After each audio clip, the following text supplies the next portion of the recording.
All statements and opinions expressed by guests of the Adult in the Room podcast are strictly their own and do not necessarily reflect the beliefs or opinions of the host, producers, or advertisers. All interviews are presented in their most complete possible form in the interests of free speech. No statements should be interpreted as financial, legal, or medical advice. Listener and viewer discretion are strongly advised.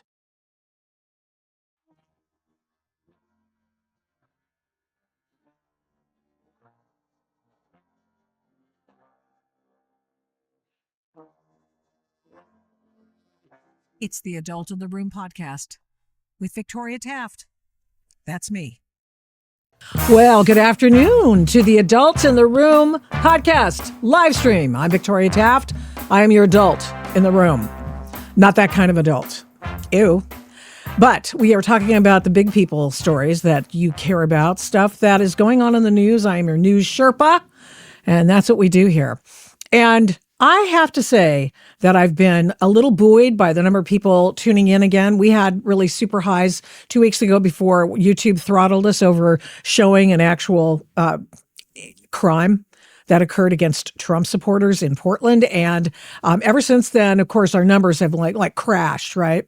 And it's just so interesting. Usually you're not supposed to say stuff like that. My days in radio, you'd never talk about somebody telling them that they've not tuned in or something like that. You never say stuff like that. But I'm telling you right now, this is the real life. This is going on. And so I want you to know that I am keeping it real.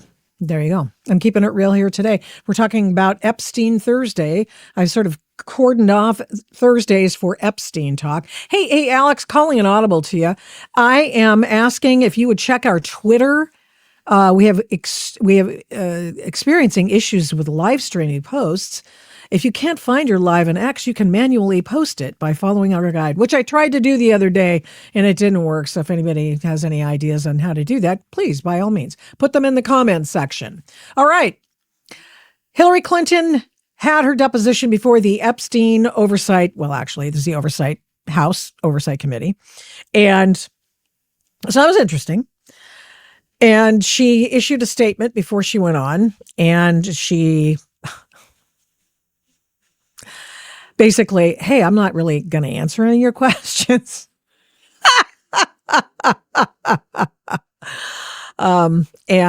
So she did that. But she also, before she did that, issued a statement. She put it out on X to indicate that I ain't saying nothing. So don't send the dogs after me, okay? I ain't saying nothing. I know nothing. See nothing. I don't know this guy. And I'm going to tell you why her saying that out loud and in writing is an abject lie. Now, maybe she's not the besties and all of that, but I will tell you something. Jeffrey Epstein personally enriched the Clinton family, all of them, to the tune of millions and millions of dollars. That is not speculation. It is not anything other than the truth. When she was the Secretary of State, she was found to have been swapping favors from the State Department because she was the Secretary of State. And she would give people extra meetings and extra goodies if they gave a spiff to the Clinton Initiative Foundation, the very foundation that Jeffrey Epstein set up for her and Bill Clinton. Yes.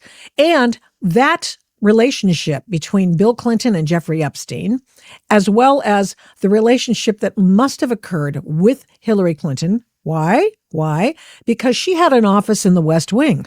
Remember, she moved from the East Wing, where the first ladies usually were, to a West Wing office. So she literally had proximity to the meetings that Bill Clinton was having, but not all of them, if you know what I mean. Oh, that's a cigar, isn't it?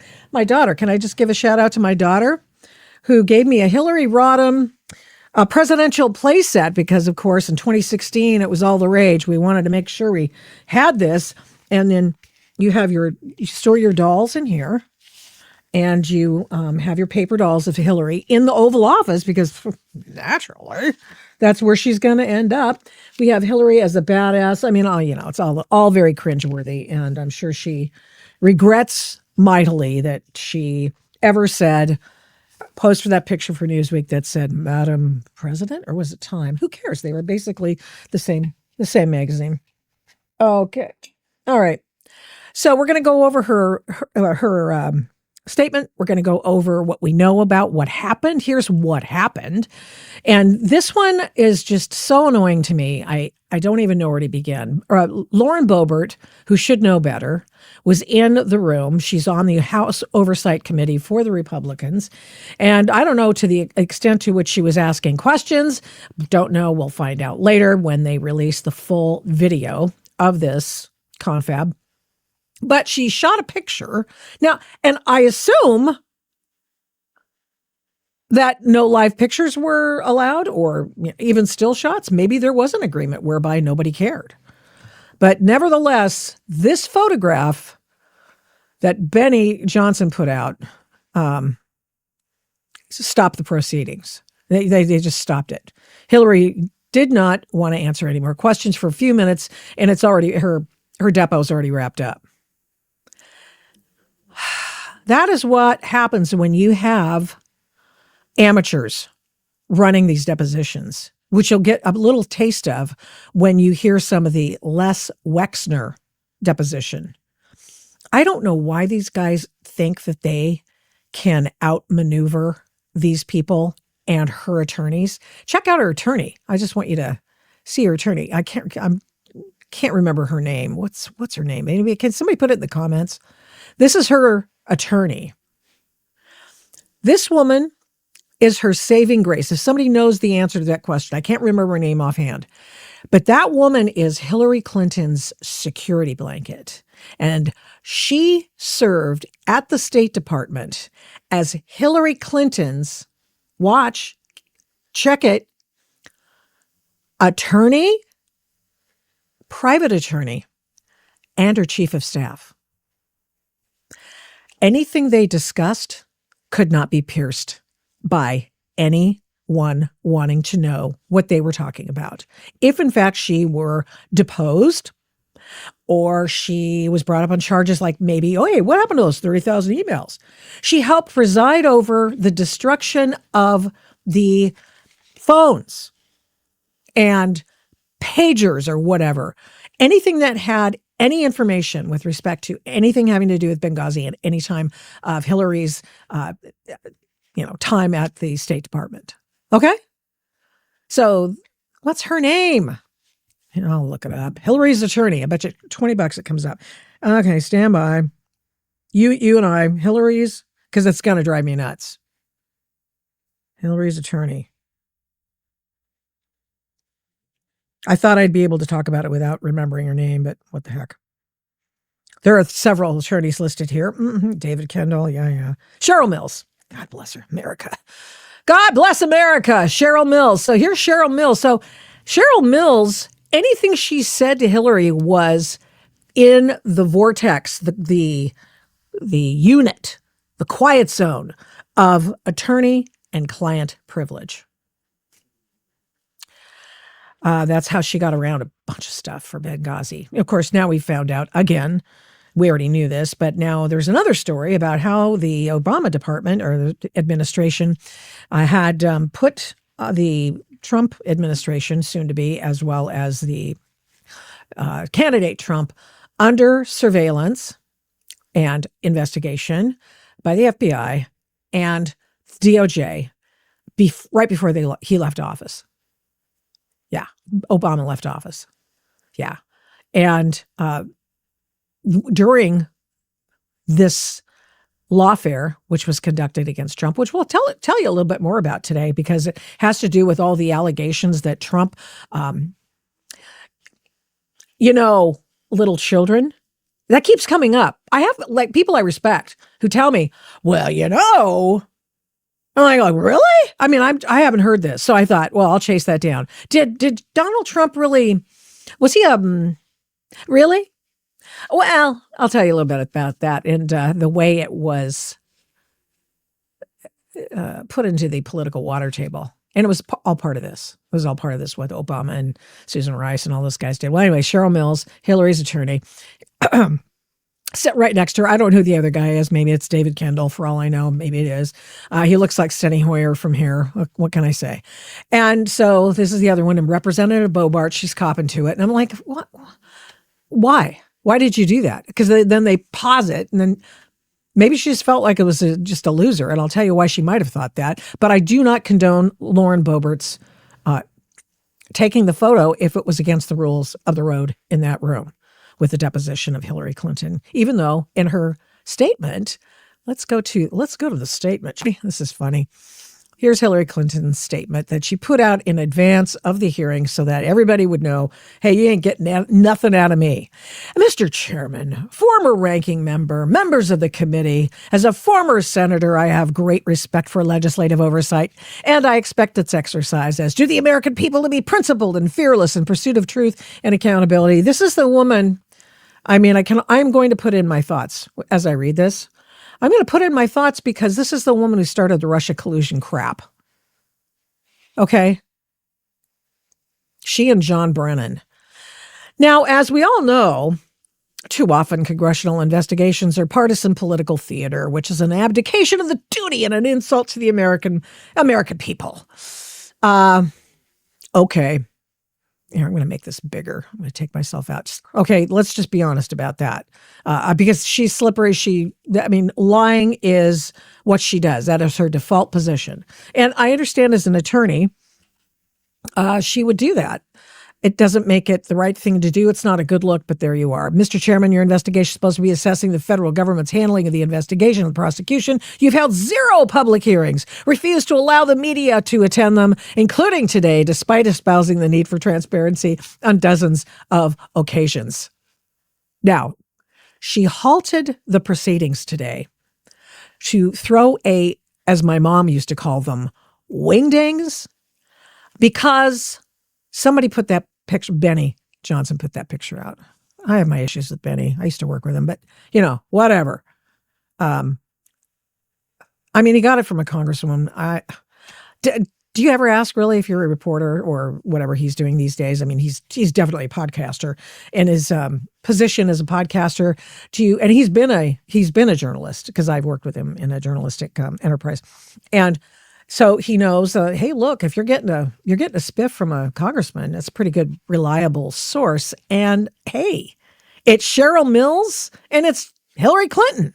I don't blame him for using it. I just wonder, if it was against the rules, why did Boebert do it? I mean, and I think we can all agree that wasn't a smooth move.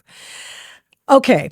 You have made little effort. She's just basically going through and saying, you guys didn't do anything. In fact, this one I didn't actually know until I read it in Hillary's statement. You recognize that James Comer did not attend the Les Wexner depo? And he had, I guess, very serious oral surgery to be had. But were there any other? There were staffers. And they were taking notes, and of course they took the whole thing down, and he's going to watch it. But I mean, don't you go because you have somebody asking the questions you want asked? We'll get to that, but that deposition was highly alarming to me in several respects. Back to Hillary Clinton's opening statement. The institutional failure is designed to protect one political party, one political official, blah, blah, blah. So she's castigating them, and apparently the whole January 6th committee, Hollywood extravaganza missed her notice. I spent my life advocating for women and girls, she says. Now I'm going to pause there because everyone knows that's a laughable lie. That is a laughable lie. She would love for you to believe it. There's no truth in it. Here's the woman who was in charge of the bimbo eruptions during her president's run for office when Bill Clinton's old girlfriends and victims came out of the closet from everywhere when they found out that he was actually credibly accused of rape. He was accused of requiring someone to kiss it in a meeting. I mean, he was a rake. He was a terrible person and a rake. I would say that in general, I mean, a pretty good president as presidents go, but a horrible human being in so many respects. And she was assigned the task during the election cycle that he was running in, which was 1992, to go after the women. She also had her first case, I think it was, as a criminal defense attorney. And we have recordings of her in a deposition where she's talking about going after the victim. I mean, holy macadamia nuts. Hey, by the way, we're having a windstorm back there. So outside, can you hear that? I think it might be, it's either a military plane or, I mean, it's pretty loud, or it's the wind. It's just ongoing. So I've spent my life advocating for women and girls, worked hard to stop the terrible abuses that so many women and girls face here and around the world, including human trafficking, forced labor, sexual slavery. That is nonsense. Not a peep did she say about any of the women and children who were trafficked over the border in the last 4 years during the Biden administration. Not one word did she mention, not one. Why did they have to put those girls on birth control? Because they were all going to be raped through the gauntlet in the desert. That's why. That is why. And then they come up here for what? Exactly. Working at the pot farm in Camarillo for next to nothing wages, or working on the streets of Los Angeles for sex trafficking. Not a word has she said about that. Not one word. So cram it, Clowney. So here we go. Anyway, this is a tragedy. It's a scandal. It deserves vigorous investigation and oversight. She's talking about sex trafficking, which, of course, she's not said a peep about in the last 4 years of the Biden administration when he was trapped. Literally, the United States government was the biggest trafficker of child labor and child sex slavery during the Biden administration. Think about that. I'm getting a little exercise. I apologize. I usually like to have a little bit more fun with this, but I've worked with sex slavery outfits, and I have ministries and gotten myself fairly conversant on the issue. And honey, she has been a no shizzo throughout that whole thing. Committee endeavoring to stop human trafficking would seek to understand what specific steps are needed. A committee that run by elected officials with a commitment to transparency would ensure the full release of all the files. She knows she doesn't want the full release of the files. That's a talking point for her. Do you know why she doesn't want all the releases of the files? Because there's a whole bunch of stuff about her husband in there. It would ensure that lawful redactions of those files protected the victims and not some powerful men and powerful elites, which of course is already happening. It's already happened and continues to happen. And every time there's any indicator of one of the victims, their attorneys, of which there are plentiful supply in this whole ridiculous, this whole thing, get to the DOJ and they complain and then they fix it. They go, we're sorry, mea culpa. They gave them 30 days to do over 3 million to 6 million documents. Give me a break. And the woman who bleach bit her computer has no room to talk and squirreled away 30,000 email, oversaw the destruction of the phones and all the other stuff, pagers and all that stuff. Her State Department office has no business, in fact, no moral authority whatsoever to say anything about how someone else isn't doing the right thing by victims. Please, Hillary Clinton, the bimbo eruption lady, telling us how to treat the victims. Oh, okay. I'm telling you, that is just laughable. If it weren't so sad, it'd be laughable. But that's not happening, she says. Instead, you have compelled me to testify. Of course we have. My challenge to you, Mr. Chairman, members of the committee, is the same challenge I put to myself throughout my long service to this nation. How to be worthy of a trust the American people have given you. Oh, Lord. I mean, this is as funny as I thought it would be. Oh, my God. Hillary Clinton issued that today. What? Oh, my gosh. You're not even seeing this, are you? Have I not added this to the... Oh, my God. I thought I had this going. I mean, this is just bad. So all of this stuff for Hillary. This is a tragedy. It's a scandal. You're not doing anything for the victims. This woman has been the head of going after victims for her entire professional life. Why is that? Because her husband is a sexual pervert, or he's a randy gentleman. Okay. All right. Anyway, I feel better. Who is talking? I am, sir. Rod Sylvester. Me. I am talking. Your adult in the room. Okay. So this went on, and then she walked out. Her attorneys allegedly stormed out of the hearing, the deposition today.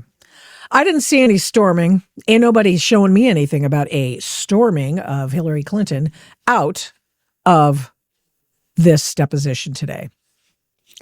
So, yeah, Hillary Clinton complaining about how victims are treated. Are you serious right now? Are you kidding me? I mean, that's funny. Here we go. Hillary, this is a story about Hillary. It was held in Chappaqua, where she moved to run for office. Remember that, after her first lady-dom, and then she goes and moves to New York because that's where everybody goes to take their carpet bag and run for Senate, because those dummies in New York will vote for you in the city. Former Secretary of State Hillary Clinton's closed-door deposition with House Oversight Committee has paused after a photo of her from inside the room was leaked. Oh, which is against the committee rules. Well, okay, so this is yet another yin and yang with Hillary. Well, I wanted it to be an open process. And I'm walking out because it's against the rules. Oh, okay. Lord. First Lady, former President Bill Clinton are participating in depositions. Billy Boys tomorrow.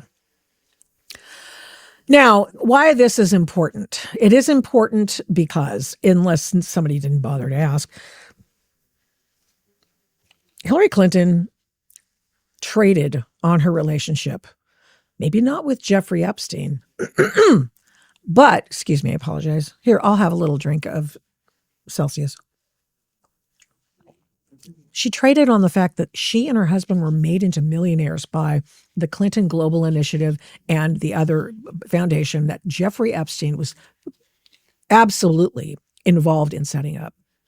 Jeffrey Epstein came to the White House when Bill Clinton was president 17 times. Hillary Clinton had an office in the West Wing. Remember now, that's just not done. And she did it anyway. She was in charge of healthcare reform, which was a disaster.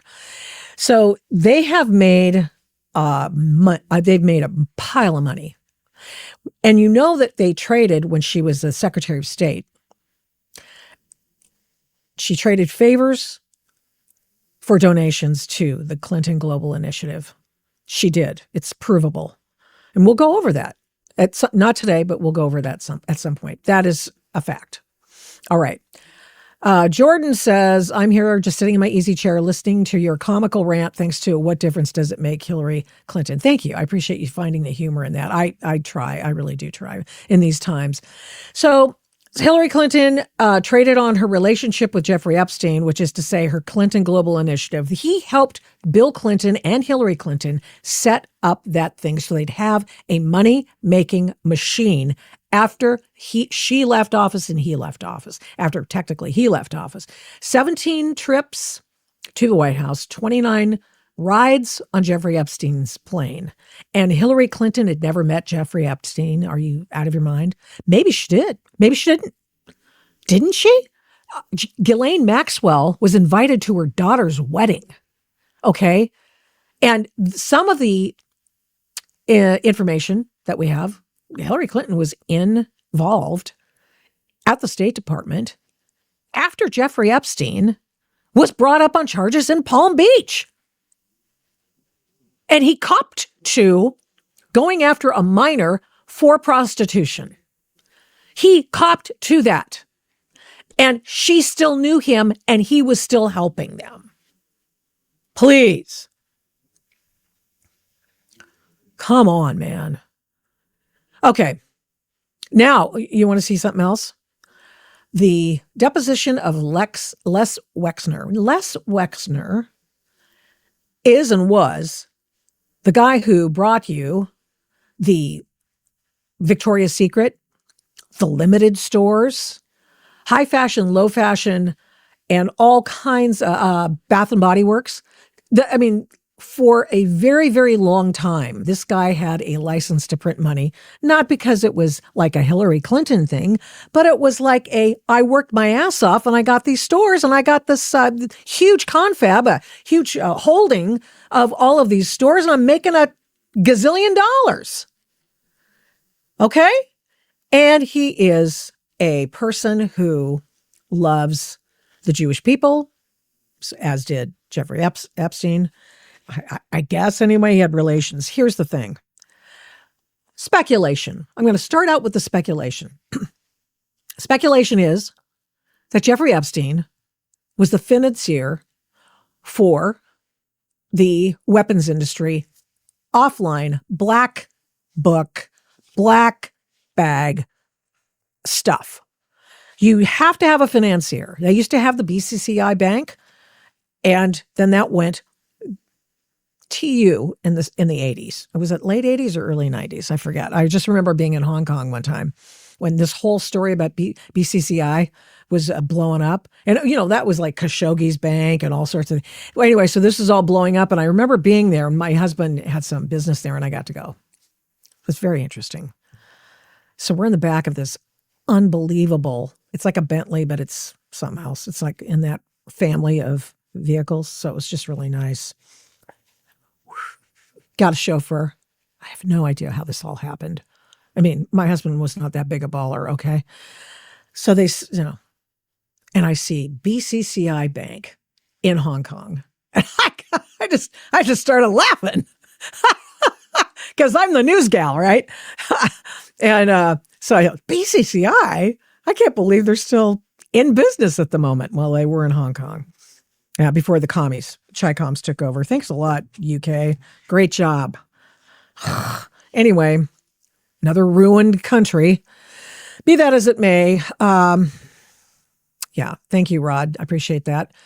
Rod writes, thank you for the Victoria Taft Show. The adult in the room keeps sharing the truth. Thank you so much, Rod. I appreciate it very much. And please share the live stream while you're watching. I'll by all means share that on Facebook and Twitter and X, which is now known. And let's see what else. Where else are Rumble, of course, YouTube, of course, and so much more. So I appreciate it. All right. So back to Les Wexner. So not that anyone asked him at his deposition, because they keep sending the doggone amateurs over there to do depos when they need some guy or gal who is honed in on the case and can ask decent questions.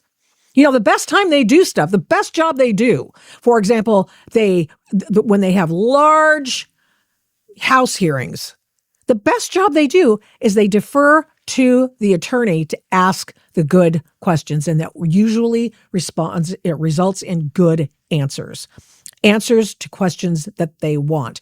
Instead, what do you get? Really poorly constructed questions. I give you Jasmine Crockett talking to Les Wexner. Let's see, I got to find it. I'm going to make sure. Here's Les Wexner. I love this picture. I got this I got a screenshot of it. Man, not me, man. Whoa!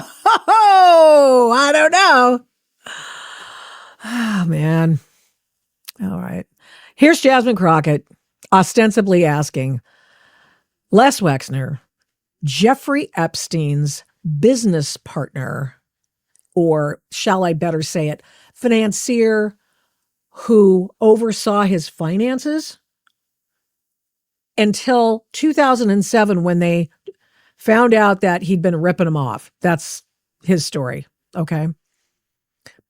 Jeffrey Epstein had durable power of attorney over Les Wexner's funds, okay? And so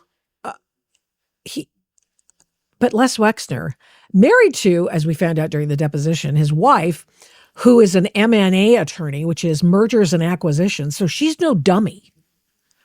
But he has no idea I don't know. Here, I'll give you the short one. Who knew that? I didn't know anything going on. I didn't know Jeffrey Epstein was looking into taking my money. $20 million of stock and cash were contributed by two of your charitable foundations to one of Epstein's charities. Do you have any knowledge or awareness of that? Effing shocked. I just.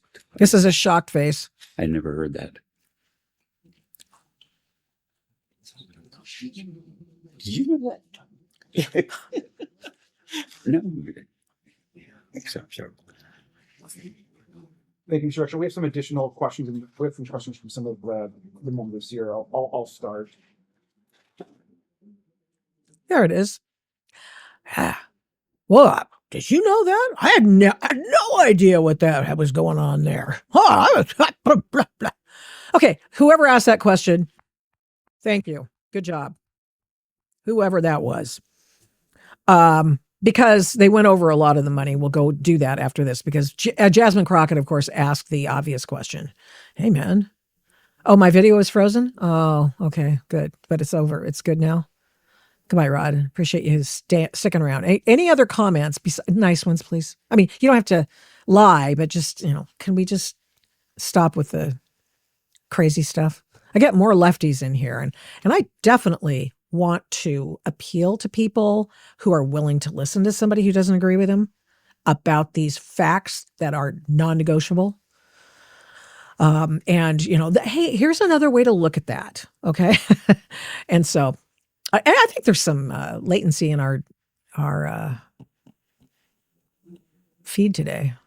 And I have a new Cat 6 Dealy Bob, so I don't know what the heck's going on. We'll have to figure it out. But anyway, if you've got any issues with the latency or if things are breaking up for you, would you just let me know in the comment section? Because, we're having trouble on the X, and that sort of thing. Okay, so over to Jasmine Crockett, who sort of inartfully constructs these dumb questions. But of course, everybody's going to replay them because it's about Donald Trump. And unfortunately for Jasmine Crockett, she didn't get the answer she wanted. Epstein and Donald Trump. Together? Yes.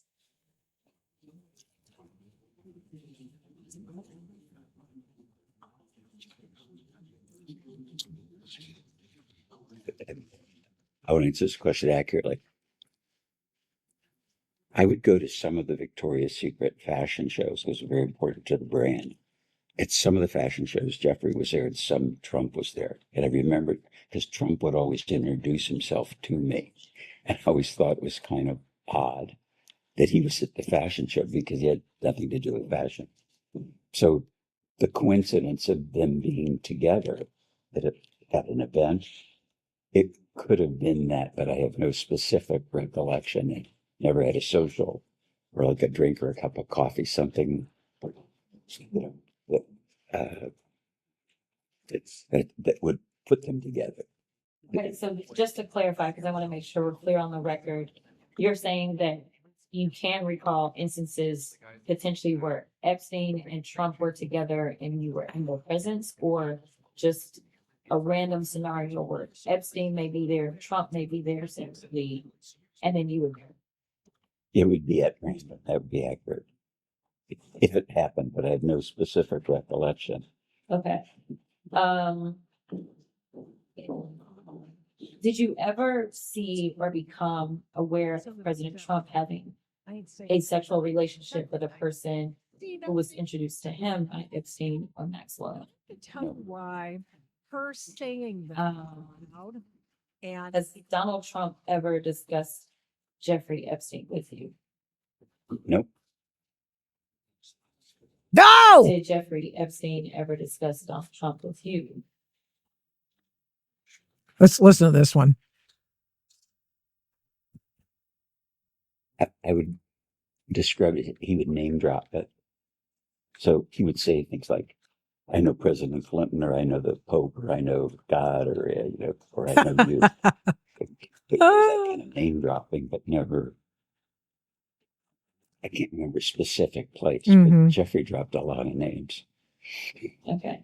So to clarify, you believe he's specifically dropped Donald Trump's name? No, I'm saying it could have when I don't remember. Okay. Oh, that was not the answer she Did wanted. Epstein ever share any information with you about Donald Trump's sexual activities? No, Do you have a relationship with Donald Trump? no. But you've met him before. He introduced himself to me at the fashion show a couple of times, but I wouldn't say, hello, how are you? Like you say, met, like we knew each other. We don't know each other. He wouldn't. I'd be shocked if he remembered me. Okay. Oh, And please. I know that you specifically mentioned the island, that you have been to Jeffrey's Island. Do you recall seeing any of those persons that Jeffrey Epstein would name drop while you were on his island? No, nobody was there but Abigail, myself, Jeffrey. Maybe I got somebody cutting grass or something. There's a maintenance person, I think. I don't specifically recall. I know for sure I was there. Abigail was there. Jeffrey was there. And there wasn't anything abnormal about the appearance of the home on the island, and the reason that I asked, just to give you clarification on what I mean by abnormal. We've heard reports of people being thrown off when they walked into his home in New York because there was a massage table that was just sitting randomly in the middle of a room. Did you see anything like that when you visited any property that belonged to Jeffrey Epstein? Well, first to clarify, when we visited the island, there was like a Pueblo building, like maybe a one room and a bathroom or something. It was pretty crummy. And the island was crummy. There were no trees, there was no sand, there was no beach. It was just, it's a kind of a peculiar thing. It was an island, but it was like a pile of rocks. It was just, I was kind of shocked that that anybody would buy it for any purpose. As far as seeing things, I never was in the house. I never at his house in New York. The house in Florida, we were there after he bought it, as I mentioned, with the couple. So I never saw a massage table or anything. Okay. So that was probably the most salacious thing out of it. There might be a few others, but if you look up Trump, he was mentioned multiple times. Democrats desperately trying to get something on Trump because that's what this whole thing is about. Because, there's in fact, I'm going to find it. There's an old CNN clip. I think Mays Moore got this. And this is how CNN used to report on, let's see, wait a minute. It used to report on Jeffrey Epstein. Oh, crap. Where is it? STOU, da-da-da. Trump. Nope. Darn it. I'll find it. I've got it somewhere. Anyway, CNN, of course, there's no list. There's no this. There is no list. And we already said that. There's no list per se. There was a manifest of all the people that they can remember. The pilots had to make a list of the people, the souls on board. And so there's a variety of people, Reid Hoffman among them, who rode on his private jet and went to the island. And for any number of reasons, it doesn't mean it was nefarious, and it doesn't mean it had anything to do with children, and it doesn't mean it had anything to do with anything untoward, that kind of thing. So, but the guy was doing some pretty kinky things in his. Well, here, there you go. There's Bill Clinton. Bill Clinton's a friend of Jeffrey Epstein.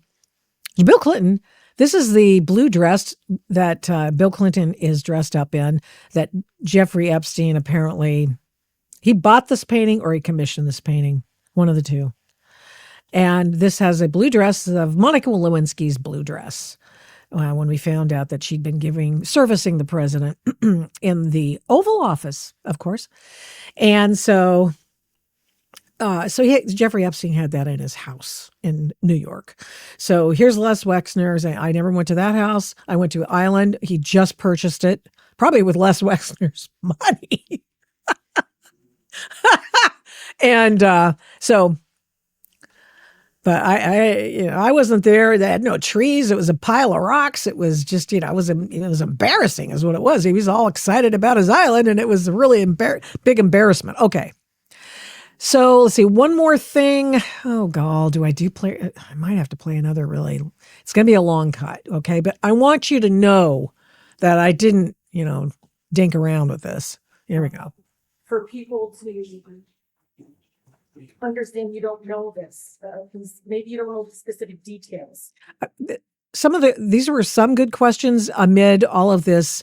I care about the females and of course we all care about the women who were caught up in this, but it was just like, just ask the questions. Okay. Maybe you don't know the dollar amounts, but Epstein was able to be empowered and able to hurt more people with your money. You understand that? Oh yeah, he's a crook. I know, but you don't know the purpose of the payment, and the money's coming from you. It's your money. And you don't know why he's paying a doctor at Ohio State University. Sadly, I don't. Did you introduce him to Dr. Landon? No, How did he meet Dr. Landon? I wouldn't know that he met him. Because he's advocate. Great answer. Your wife received services from Dr. Michael Landon. Yes, and so did my daughter. Okay. So was it a routine practice for the New York State strategy group's expenses to be paid by your accounts? I never heard of it. It's weird because it's your money going in to pay for this consulting services of another company. It's weird to me too. So Dr. Landon never talked to you about these Never, quarterly payments? never.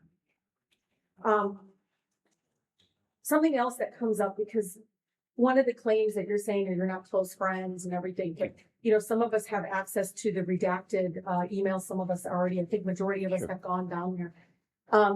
There is constant claims from survivors. Again, they're redacted from some of the communication directly with Maxwell or directly with other women that were helping Epstein. And your name comes up synonymously sometimes with Epstein. Did you know that?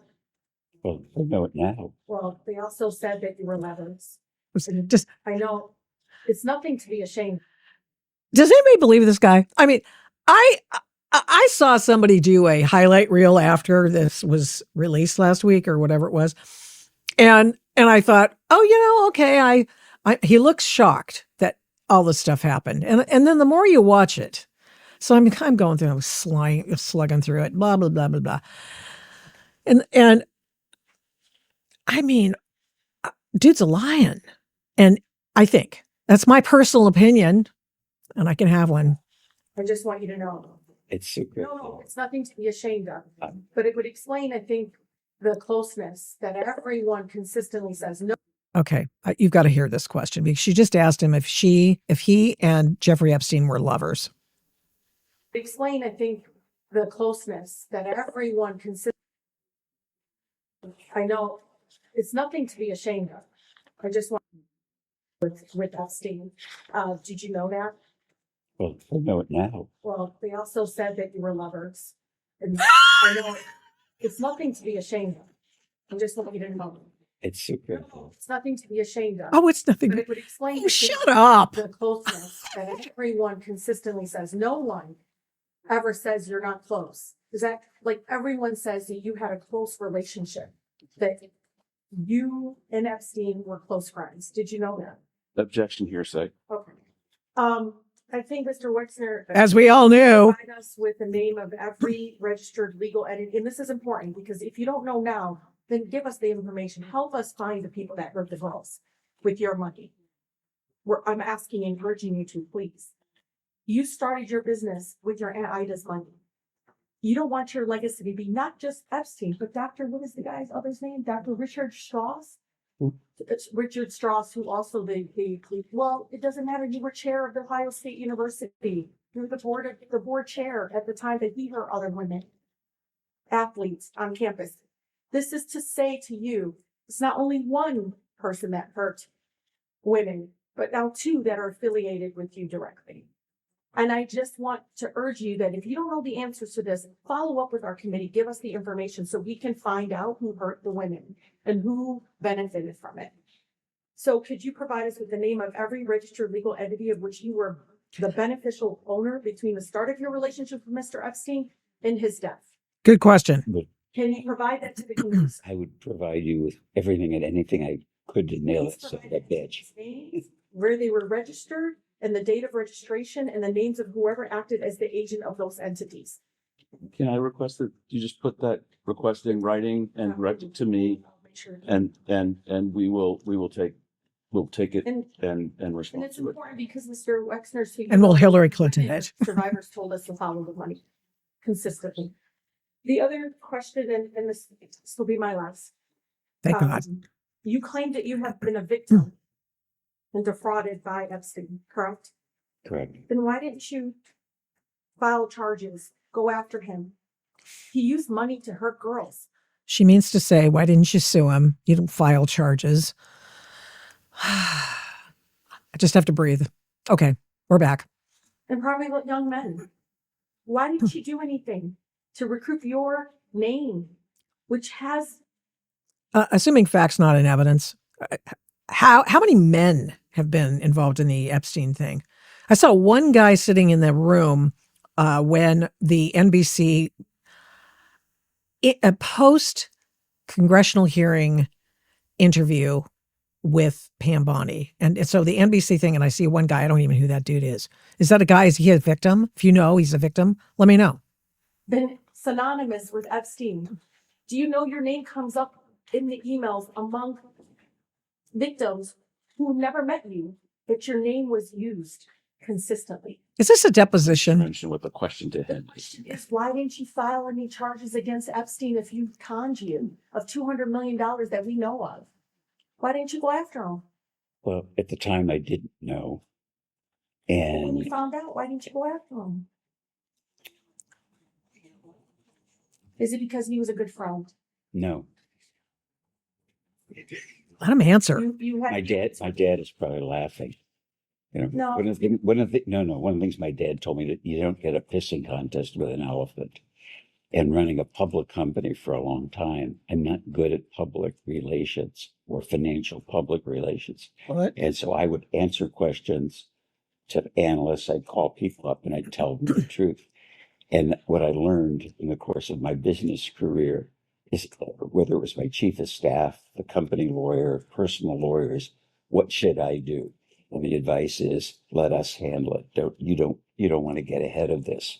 Mr. So I'm happy that today is happening Good. because I want to help, and I would do everything I can to nail that son of a bitch. And Because they might hurt you. Please let him finish. and I can't tell you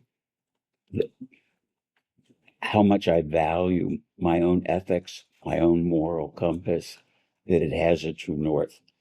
And what I think happened, now knowing about all the cons, is that Jeffrey would tell somebody that they were me or this was somebody else. Like, you and I've never met, right? I don't recognize you, but you're a congresswoman. I think, because Yeah, I never met you, but you're all over the emails. yeah, but so I presume you're a congresswoman, and I presume you're not a man in woman's clothing. But I don't know what I didn't know, and I understand. this is, You know now, and we can do something about it. oh yeah, So Wexner claims that you claim that you cut ties with Epstein in 2007, right? Okay. But you emailed Epstein, quote, Abigail told me the response, all I can say is I feel sorry. You violated your own #1 rule. Always be careful, end quote. That was an email in 2008, Mr. Wexner. I know, I'm letting you know that the public knows. probably I was giving him the finger. Okay, that's it. Thank you. So, Rex, who?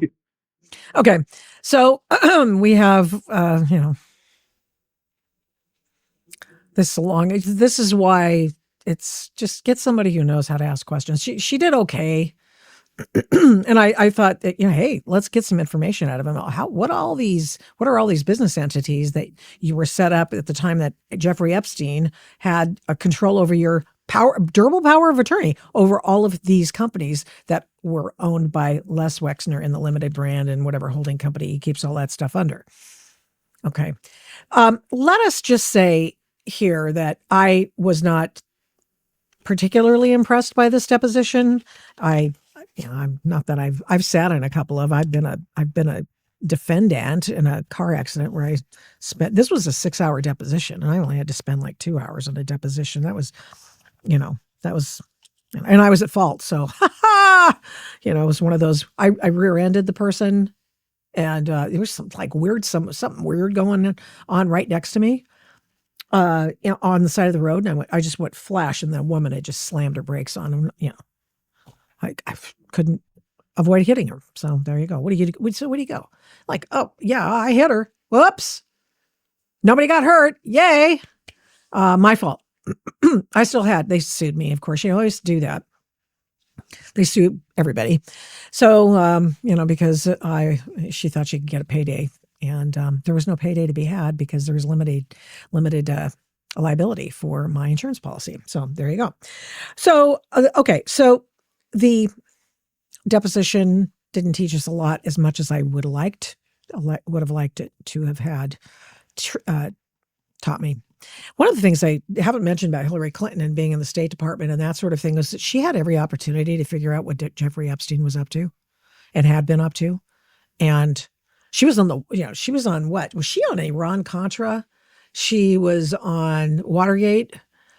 She was, around during the Iran-Contra thing, maybe not on a committee or anything. But so she may have been in the same circles and maybe have heard about Jeffrey Epstein, that sort of thing.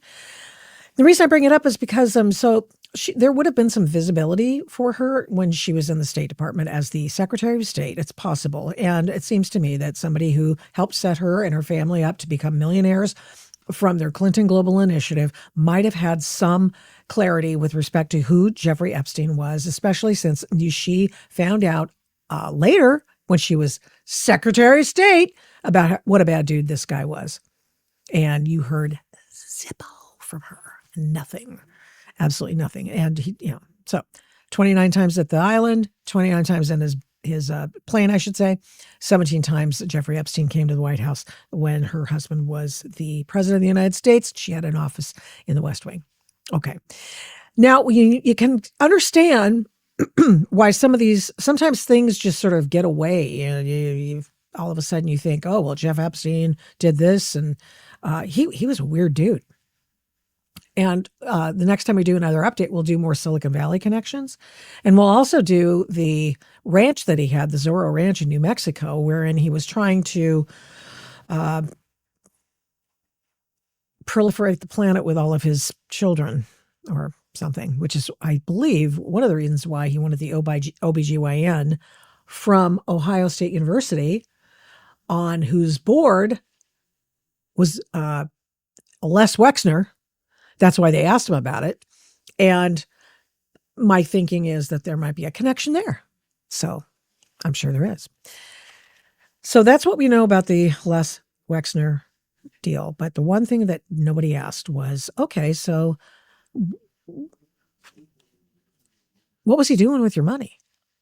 You had him overseeing everything. Of course, I don't know. I had no idea. Sergeant Schultzing it through that. And then his wife ends up finding out, look, he's under investigation, and finds out that he's been stealing money from us. Shazam, he's been stealing money. Okay.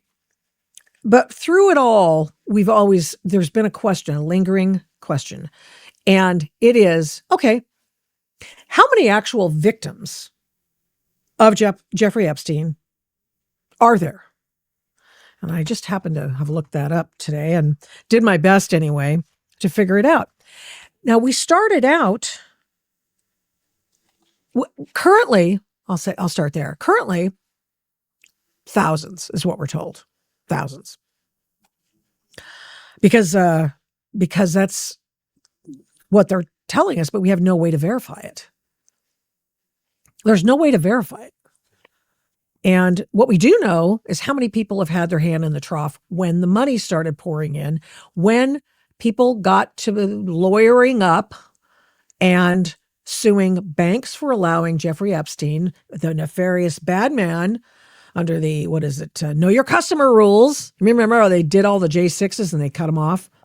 J6ers by Bank of America Yeah, you were actually in proximity of one of our bank machines with your phone during January 6th. And by the way, we're going to cut you off. And they did that with regularity. I've never fired that bank. I should.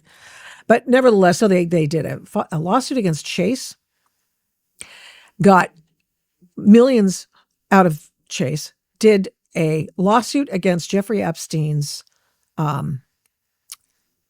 estate. And so in all, so far, this is not Virginia Giuffre's thing against Andrew, wherein she probably got about $14 million.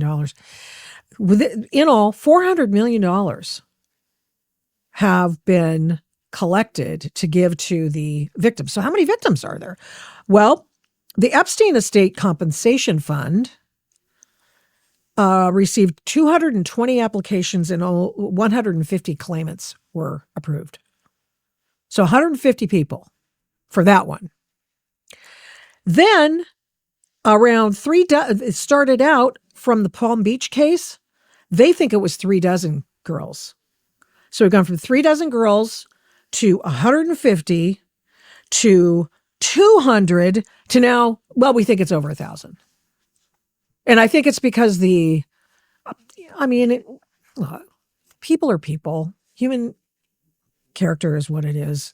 When somebody sees that and we're not talking about really great people here, okay? Victims, they don't have to be perfect people. They don't.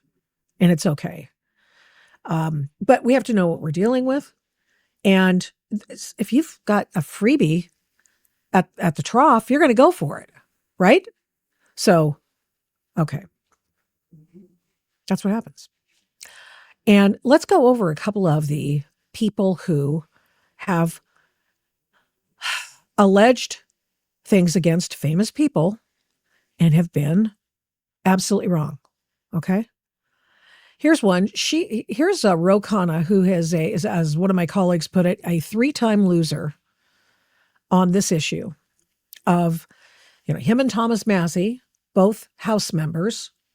Ro Khanna, who brought you the billionaire tax in the state of California, which has chased away $1 trillion of capital out of the state because of his idiocy. And it turns out he's not as smart as everybody thought he was. Because here he is giving a platform to a woman who I'm sure she's a victim of some sort, certainly. But she was a procurer of Epstein victims. She actually went out and got some of her friends who she brought to Epstein, and he had them give him a massage. That's how this whole thing worked. With a happy ending, I'm sure. So here's Ro Khanna before the State of the Union address this week, and he has platformed this woman. Ro Khanna, I'm so honored to have Haley Robson as my State of the Union guest tonight. Haley is a survivor and a mother. She was sexually abused at the age of 16 and 17 by Jeffrey Epstein. It was horrific. And I'm so offended that today people are attacking her, even though she went through some of the most horrific things imaginable for any human being. You know what I think? Instead of attacking survivors, how about we start holding the perpetrators accountable? Dude is dead. Okay, so Ro Khanna is going to ride that horse. I don't blame him. When he's down on the table, he's got no facts in the law. He doesn't have any of that, so he's pounding the table. He's going to say, okay, Haley Robson, you're going to be my guest at this event, the SOTU. And so, fine. But she has changed her story a multitudinous amount of times. And that's a problem. And it's another reason why she and others want she doesn't name names particularly. She says she was a victim of Epstein and that they made a deal. Here is Maze Moore, God bless him. He's put together this montage of Haley Robson explaining her story and how it has changed over the years. Listen, won't you? I brought the people that I hung out with. Did you think you were helping them? Yeah.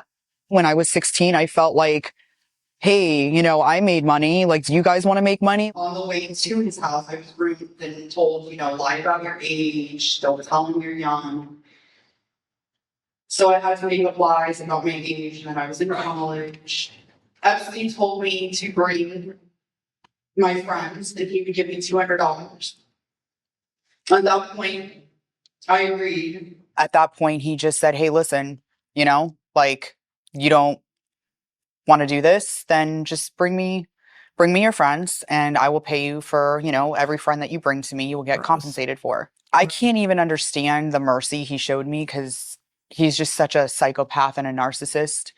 But I was now looking back on it in hindsight, I'm so thankful that that's where it ended and that, you know, I wasn't raped. For 2 years, I brought girls for him. I think it totaled 8 to 10 women or girls. Did he pay you for the recruits? And if so, do you remember how much? Jeffrey paid me $200 cash every time. He was looking for a massage for $200. And when I entered the side, you know, kitchen door and went upstairs, his assistant brought me upstairs. It was not a massage. It turned into an hour of me being sexually abused by Jeffrey. He just looked up at me and he said, listen, you're going to bring me a friend to come over and massage me or I'm going to sexually assault you. And at that point, I had already been raped. I was terrified. I had no idea what was going on at that point. I just wanted to get out. So I made a decision based off survival mode and agreed to bring a friend. Yeah. Okay. I know many women who have sexually abused. Okay. So it happens to women quite often. I was almost raped one time when I was in my home. It's a pretty unusual type of case, but somebody broke into our house and I woke up to a hand over my mouth. And I can remember thinking at that very moment, it would be better for him to kill me than to rape me. Because when I realized that what he was going to do, I went, holy crap, you know, this is over. I got to fight. So I knocked him. I just balled my fist and because he told me to get on my knees, right? There's a towel. And I punched him in the nads and he ran out of the house and I let loose a scream. Thank God my mom and dad were there and could come and rescue me. And so, look, so I know people who've been raped. I know people who have made really, really stupid decisions in their teenage years. I mean, God, you know, it's just so easy to do that when you're, you know, young and dumb. I get it. I do wonder about the ongoing change in the story. Is that just this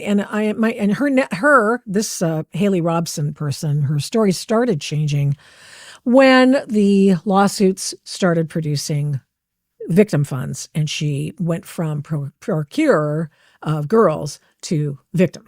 And that doesn't mean I don't believe that she was a victim. I'm just simply telling you that her role in the whole matter was believed by Palm Beach police as one of being a bad criminal actor. Okay, they actually looked at her as a perp and a pimp.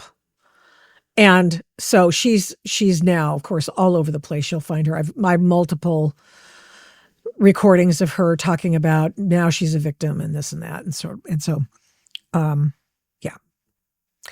All right. Virginia Giuffre. There's another one who's changed her, who, God bless her, she's dead. She's committed suicide and at her home in Australia, and her family believes that her death was not in vain because Prince Andrew Windsor Mountbatten, or is it Mountbatten Windsor, has been, you know, basically booted out of polite society as a result of his being involved with giving British secrets, trade secrets to Jeffrey Epstein, because everything was a transaction, right? And so he is being investigated now and been, you know, kicked out of polite society for giving this bad actor information. And that's another British official who was in the House of Lords is going to be losing his peerage as a result of that as well. Okay, so serious business going on with respect to that issue. But I will tell you, the one guy who was said to have been named as a bad actor in the Jeffrey Epstein thing, whenever these guys, I will say, this is the reason they don't name names anymore. Listen to this. I was with Alan Dershowitz multiple times. At least 6 that I can remember. Well, I was trafficked to Alan Dershowitz from Epstein. Epstein made me, essentially forced me to have sex with him. I was never, ever anywhere near her at any time. She's making the whole thing up. She is a categorical liar. I can prove categorically by documentary and other evidence that I couldn't have been in the places she said I was at the time. They accuse me of the most horrendous crime. I defend myself, and they sue me for defamation, but they made a mistake because now they have to be deposed. I have to be deposed. I am happy to have this out in a court of law. They will be proved, all of them, to be categorically lying and making up this story, and it will be a terrible thing for rape victims. They have put rape victims in a terrible position because when I unequivocally prove that they sat down and made this all up, tragically, it will hurt real rape victims. Well, a woman who claimed to have been sexually trafficked to attorney Alan Dershowitz now says she may have made a mistake in accusing him. Virginia Giuffre, she alleged that financier Jeffrey Epstein trafficked her to Mr. Dershowitz between 2000 and 2002. This week, though, she dropped claims against Mr. Dershowitz, saying that she was young at the time that she was trafficked by Epstein in a very stressful and traumatic environment. She said, I have long believed that I was trafficked by Jeffrey Epstein to Alan Dershowitz. I now recognize I may have made a mistake in identifying Mr. Dershowitz. This litigation has been very stressful and burdensome on me and my family. We believe it is time to bring it to an end and move on with our lives. Well, I have said from the beginning, I had never heard of this woman. She was a complete and total stranger, and obviously she now admits that. Why did she name Alan Dershowitz? Alan Dershowitz was one of Jeffrey Epstein's attorneys involved in the, after the Palm Beach case and in the federal case where he got a sweetheart deal for his client, which is what he's getting paid for. And so Alan Dershowitz got him a very sweet deal with Alex Acosta and the federal prosecutors in Southern Florida. And somebody somewhere said, oh, well, he must have, was he ever at the island? I'm sure he was. He's on the plane too, probably. I don't remember offhand. There's a lot of people on that plane. But here he is talking about this, and he wrote a book about this, and it was a shot across the bow to anyone who would dare name him. He was coming after them because, you know, when you've been in the business as long as he's been in the business, as Harvard, as a esteemed professor emeritus, at constitutional law professor, the guy who taught most of the guys in the Senate who ever went to Harvard Law, you better know what you're talking about. And Virginia Giuffre got caught not knowing what she was talking about, apparently, because continue to listen. She may have misidentified me, confused me with someone else. Well, she certainly put me through a hell of an 8 years, making an accusation. The accusation is categorically, totally false. And I want the media, Fox News, I want others to make motions seeking to unseal everything. I have nothing to hide. I want to right here now waive all of my rights to privacy. I want every videotape, every audio tape, every deposition made public so that the whole story comes out. Okay, fair enough. Your wish is Pam Bondi's command. I think she's doing as much as she can. All right. Now, it's against this backdrop that I bring to you this information, because now we know that there have been people who have been openly lying about Jeffrey Epstein. Like, yikes. And so that's one of the reasons why I said, well, how many victims do we actually have here? Is this just a, McMartin preschool crazy time where everything's a satanic move? You weren't there, but I was in Southern California at the time reporting, and the McMartin preschool molestation case came up, and it turns out the kids were making everything up because it was just a mind virus that was going around, just like a lot of things these days. So some people think that's what is happening here and happened here. And I think then you get the additional money incentive and people are willing to shade the truth. How about that? Even people have been victimized, which, as we've seen. Now, here's the difference between the case, the Alan Dershowitz case, Virginia Giuffre, and what they did to Donald Trump. Because, of course, we know Donald Trump, he raped women, right? He raped girls. He raped girls. That's what we're told. And the reason we think that some people, I thought it was nonsense, but whatever. The reason that it's continuing to perpetuate on Reddit and other places, it's because, well, it was uttered by these people. Now, I want you to look at the backdrop of where they're making these comments, and I want you to listen carefully to what they say. And colluded with the Russians. There's clear evidence on the issue of collusion. Plenty of evidence. By the way, these montages that I'm using today, all Maze Moore's. I mean, that guy's just a tremendous talent on X. So thank you, Maze. You're awesome. Love to interview you someday. Okay. Of collusion or conspiracy. Did say that there is ample evidence, and indeed there is, of collusion of people in the Trump campaign with the Russians. There's highly disturbing allegations of Donald Trump raping children, of Donald Trump threatening to kill children. Donald Trump and his campaign colluded with the Russians. Okay, so none of that is true. And they said it, but they said it because they are protected from defamation lawsuits, libel and slander laws as a result of being members of Congress and saying it in a position when they're using their position as a congressional representative.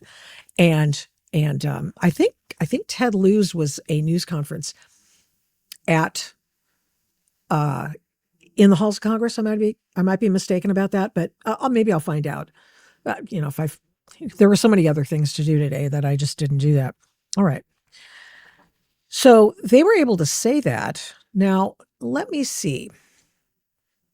Is there any credible reportage of a person who said that Donald Trump, when she was 13?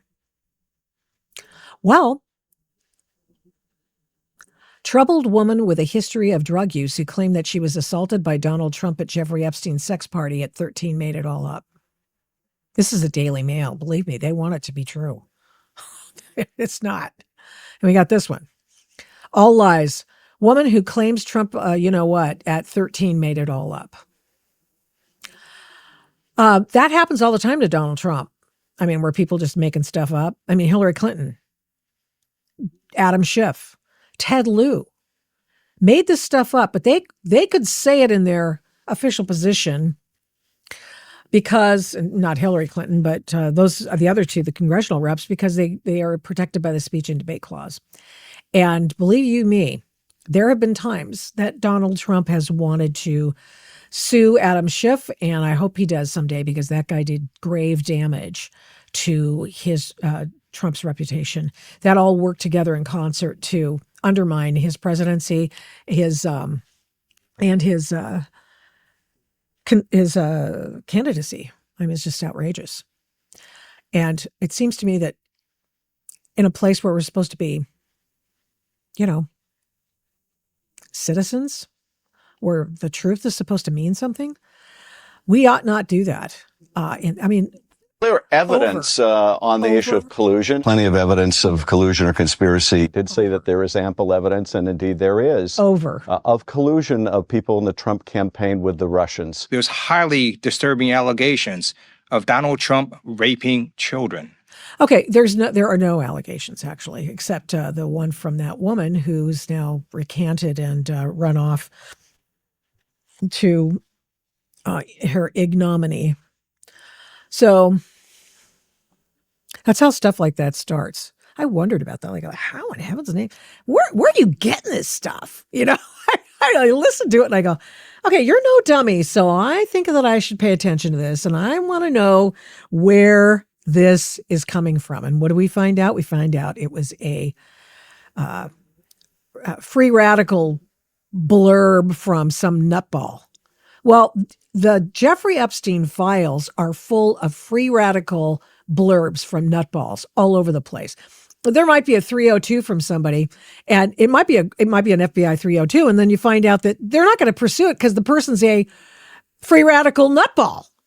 Okay, so they say certain things. There have been many people who've taken pot shots at, and literal and metaphorical shots at Donald Trump, but they're not true.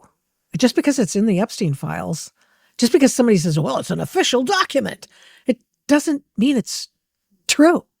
It could be the reason that there aren't more people being rolled up for the Jeffrey Epstein stuff is because there may not be more people to roll up because, you know, there isn't enough there. I'm not saying the guy's innocent.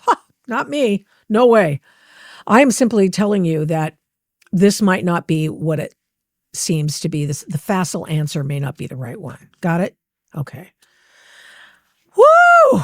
I know I have more stuff I have to present today, and I just want to make sure. I apologize to Alex. Alex, if you gotta tap out, no problem. No problem. Just do it. All right. Let's see. Hold on. I'm just checking to make sure. Yeah, in fact, in my conversation with myself in prepping the show today, I said to them, what they used to say about Donald Trump and why why they're so confused now. They're confused because people are lying. That's why. And they want to believe it so bad. They want to believe he's a kid diddler so badly. And it ain't true. Trust me. You saw what the Obama administration, you saw what the Biden administration did to harm President Trump. You see what they're continuing to do to President Trump. Trust me. If they've had the Epstein files. James Comey's daughter was the #1 prosecutor in the Ghislaine Maxwell trial. If they had anything on Donald Trump, do you not think she would have also leaked that information in addition to the fact that she, I believe, in my opinion, leaked that book that they made, the birthday book for his 50th birthday, and Donald Trump was alleged to have made a doodle or something in the book? Okay. That was it? Okay. First of all, he said, no way. I didn't do that. I don't doodle. Fine, whatever. You may not believe it. It is what it is. That was his response. The problem for them is that it would have come out because they did everything. They wanted to put him in prison for the rest of his life. And they were willing. They weren't just willing to do it. They were doing it. They made shit up. They did. Oh, yes, they did. Fani Willis. Do you know what? It looks like Fani Willis in Georgia. You know, she was doing the RICO thing against Donald Trump for having an opinion. And they went after his attorney for having an opinion, a legal theory. And they pierced the lawyer and confidentiality rule between their client and lawyer privilege. Pierce that. All kinds of civil rights that he was denied.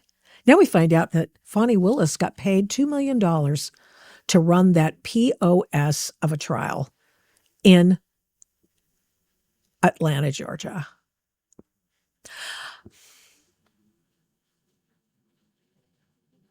I'm going to look into that. Just the News has that story out just in the last few hours. Okay. Somebody's getting paid.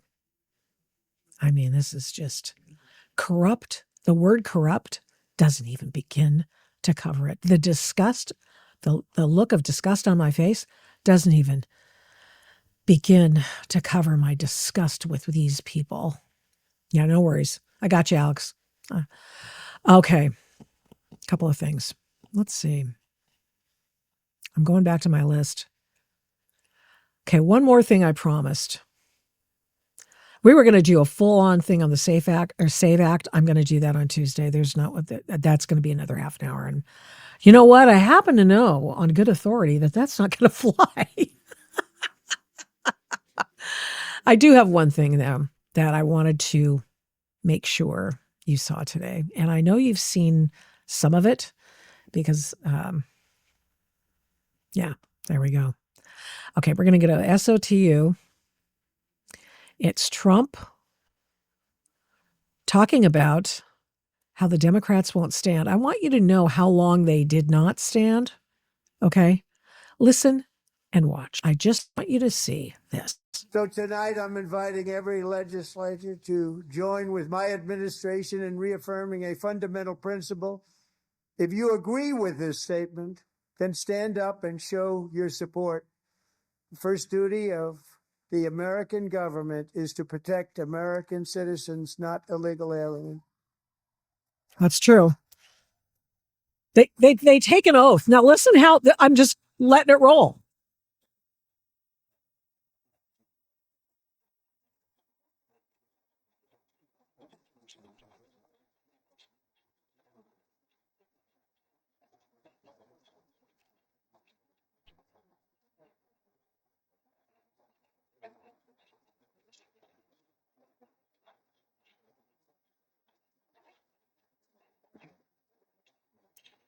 It's probably still going.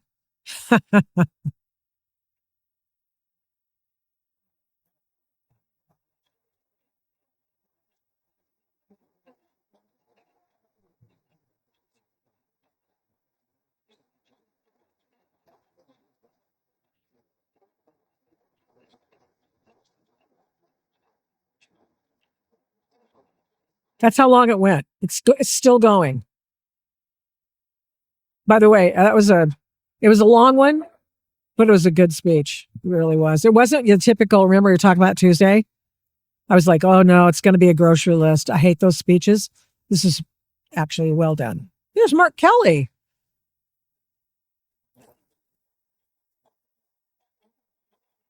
It's still going. That's how long. So when you see the news items about this, and they cut off the cheering, the Democrats sat down for that whole thing. And here's what Trump said.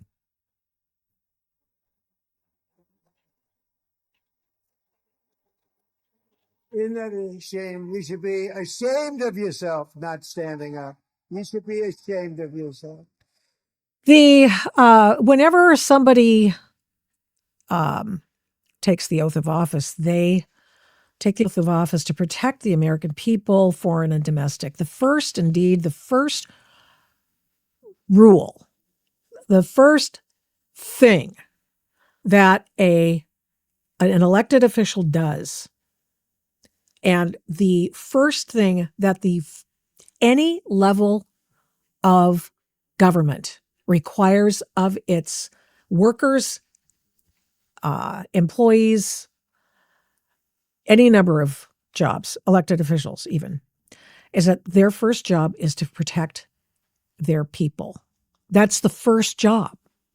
It's not even a question. So all those people sat down and said, well, we're not going to play Trump's games. We're not going to stand up for the American people. You know who else they weren't able to stand up in front of? Check this out. Look at this dude. This badass. This is Eric. Oh God, what's Eric's last name? Hold on here. I'm going to make sure I say it properly. Yeah. What did I do with that information? I'll look it up. I'll look it up on my phone. This man was one of the 160th Night Stalker helo pilots that went in to Venezuela in Operation Midnight Hammer. And dude was the first one in, taking the Delta Force guys into the country. He took machine gun fire, and I mean, machine gun fire, he got his legs just shredded. Okay. And he was standing with difficulty. His wife was standing next to him. I can't even imagine what they're going through as a couple. And he was given the Medal of Honor. His wife, I believe, knew what was going on. And let's see, hold on. 160th Night Stalker. I just want to make sure. I had a story ready to go, so I apologize. It's just not in this one. Oh, well. So the guy almost died. He was under fire. You know how vulnerable the pilots are in these helos. It was a Chinook. So, they could have, thank God they didn't bomb the thing with an RPG or something, but they shut him up good. And the Democrats wouldn't even stand up for him. He could barely stand himself, and they didn't stand up for him. Now, I'm sorry.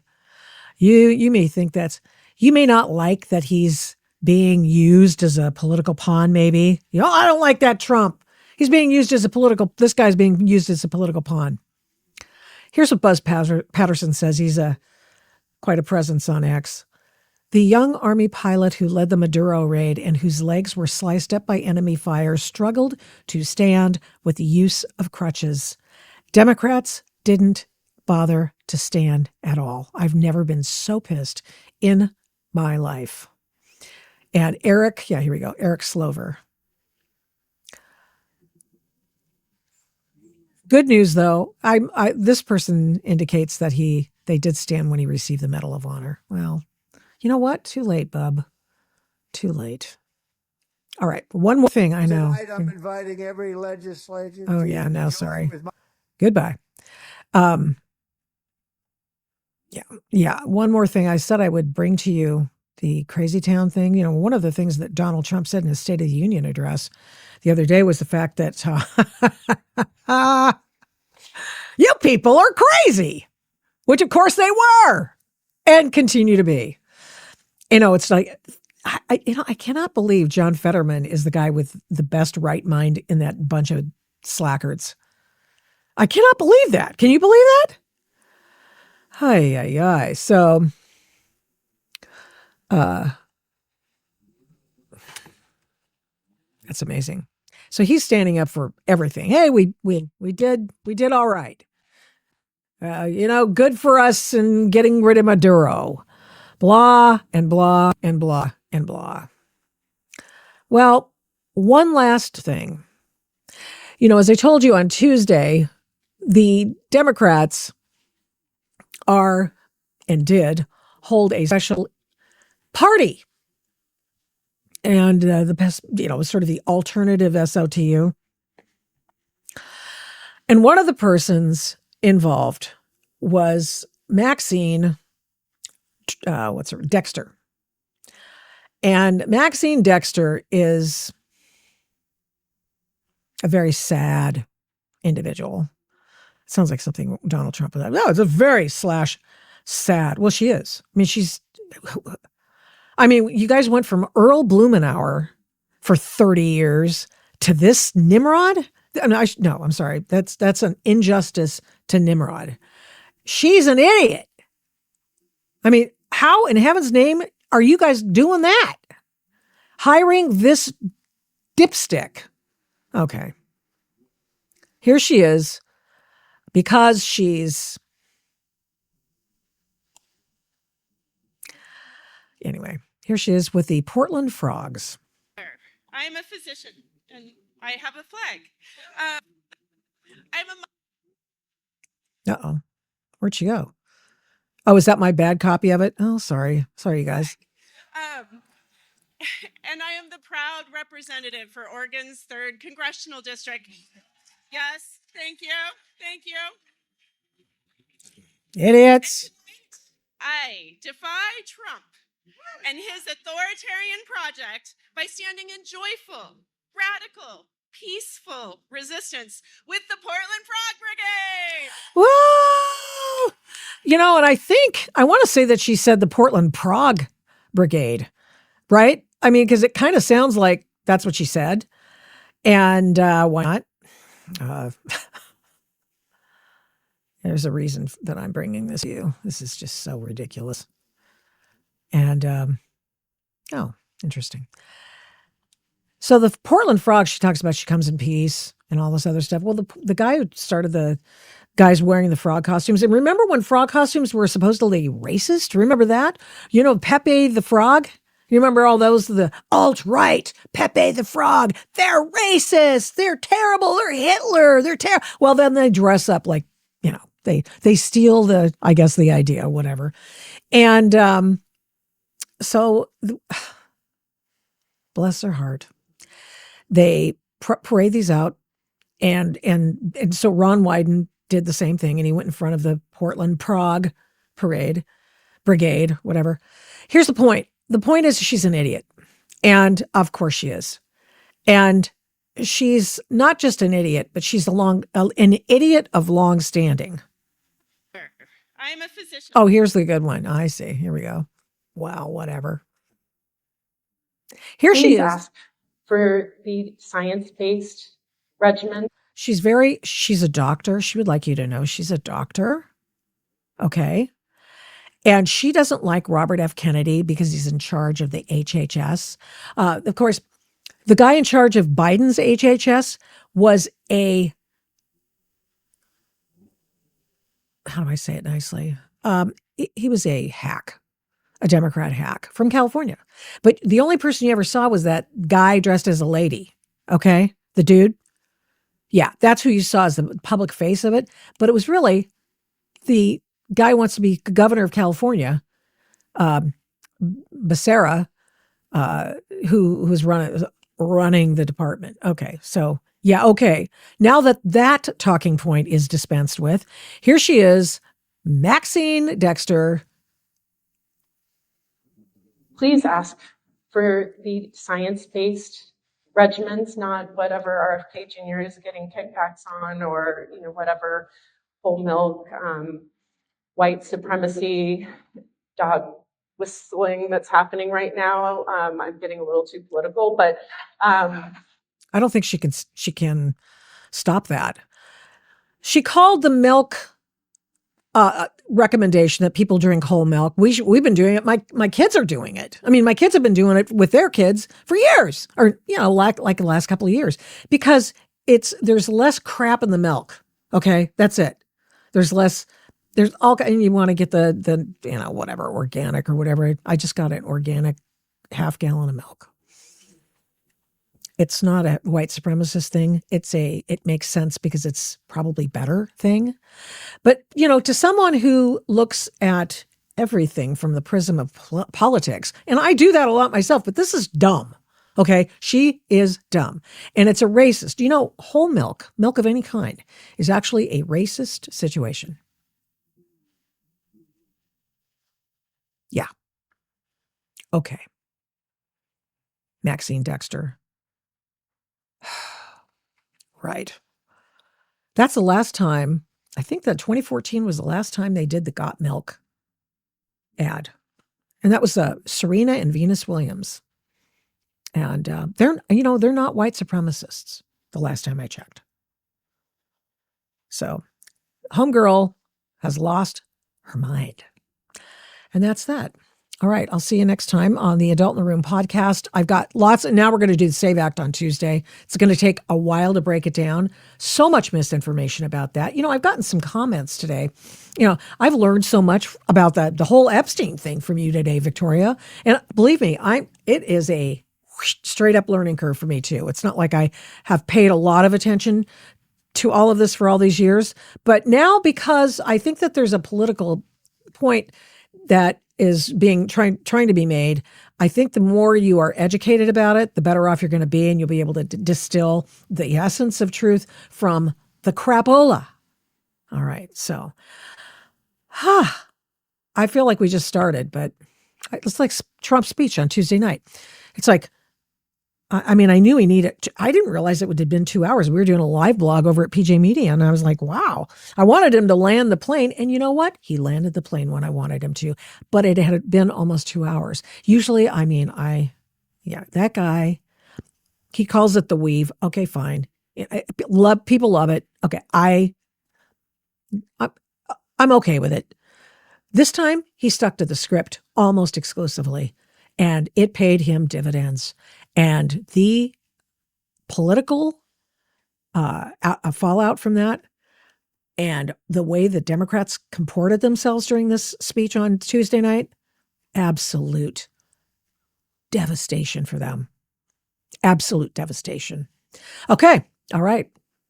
I'll see you on Tuesday for the Victoria Taft live stream. And watch for our videos. Please subscribe. Please hit the notifications button. Please send money. I should do that. I should just do that. Send money.